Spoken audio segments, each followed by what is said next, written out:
ആരോഗ്യമന്ത്രി കോഴിക്കോട്ടേക്ക് പോകുന്നു എന്ന വിവരം കൂടി ലഭിക്കുന്നു. വീണ ജോർജ് ഇന്ന് മെഡിക്കൽ കോളേജ് സന്ദർശിക്കും. ഉദ്യോഗസ്ഥരുടെ യോഗം വിളിച്ച് സ്ഥിതിഗതികൾ വിലയിരുത്തുകയും ചെയ്യും.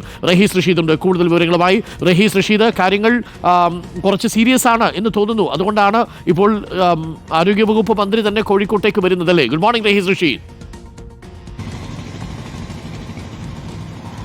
Good morning doctor Arun. കാര്യങ്ങളുടെ ഗൗരവം കണക്കിലെടുത്താണ് ആരോഗ്യവകുപ്പ് മന്ത്രി വീണ ജോർജ് കോഴിക്കോട് മെഡിക്കൽ കോളേജിലേക്ക് പോകാൻ തീരുമാനിച്ചിരിക്കുന്നത്. ഇന്നലെ വൈകുന്നേരം തിരുവനന്തപുരത്ത് നിന്ന് ആരോഗ്യവകുപ്പ് മന്ത്രി പത്തനംതിട്ടയിലേക്ക്, സ്വദേശമായ പത്തനംതിട്ടയിലേക്ക് പോയിട്ടുണ്ട്. പത്തനംതിട്ടയിൽ നിന്നായിരിക്കും ഇന്ന് ആരോഗ്യവകുപ്പ് മന്ത്രി കോഴിക്കോട്ടേക്ക് പോവുക. ഒരുപക്ഷെ ആരോഗ്യവകുപ്പ് മന്ത്രിയുടെ യാത്ര തുടങ്ങിയിട്ടുണ്ടാകും എന്നാണ് മന്ത്രിയുടെ ഓഫീസിൽ സംസാരിച്ചപ്പോൾ മനസ്സിലാക്കാൻ സാധിച്ചത്. മന്ത്രി അവിടെ എത്തിയതിനു ശേഷം എന്താണ് സംഭവിച്ചതെന്ന് പ്രാഥമികമായി മനസ്സിലാക്കും. അതിനുശേഷം ഉന്നതതല യോഗം മെഡിക്കൽ കോളേജുമായി ബന്ധപ്പെട്ട ഡോക്ടർമാരുടെ, പ്രിൻസിപ്പളുടെ, ഒപ്പം കോഴിക്കോട് DMOയുടെ ഒക്കെ സാന്നിധ്യത്തിൽ എന്താണ് സംഭവിച്ചതെന്ന് അറിയാനും ഇനി ഏത് തരത്തിലുള്ള മുൻകരുതലുകളാണ് ഇപ്പോഴത്തെ ഈ ഒരു ക്രൈസിസ് മറികടക്കാൻ വേണ്ടി ആരോഗ്യവകുപ്പ് എടുക്കേണ്ടത് എന്നതിനെ കുറിച്ചുള്ള യോഗം കൂടി ചേരുന്നുണ്ട്.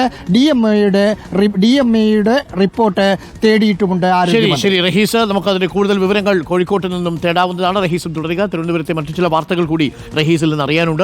പ്രിയപ്പെട്ട പ്രേക്ഷകരെ, ഇപ്പോൾ സമയം 7 മണി കഴിഞ്ഞ് 35 എന്തൊരു കഷ്ടമായിരുന്നു അല്ലേ? ഒന്ന് ആലോചിച്ച് നോക്കൂ. പെട്ടെന്ന് ഇങ്ങനൊരു തിക്കും തിരക്കും ഒക്കെ ഉണ്ടാകുന്ന ആ ദൃശ്യങ്ങൾ നമ്മളെ വല്ലാതെ ഭയപ്പെടുത്തിയ വാർത്ത വരുന്ന സമയത്ത് വല്ലാത്തൊരു വാർത്തയായിട്ടാണ് വന്നത്. മെഡിക്കൽ കോളേജ് കാഷ്വാലിറ്റിയിൽ പൊട്ടിത്തെറി, പുക ഉയർന്നു എന്നൊക്കെയാണ് അവിടുത്തെ രോഗികൾ പറഞ്ഞത്. പലരും ഇറങ്ങി ഓടുന്നതും നിലവിളിച്ചുകൊണ്ട് ഓടുന്ന കാഴ്ചകളും ഒക്കെ നമ്മൾ കണ്ടു.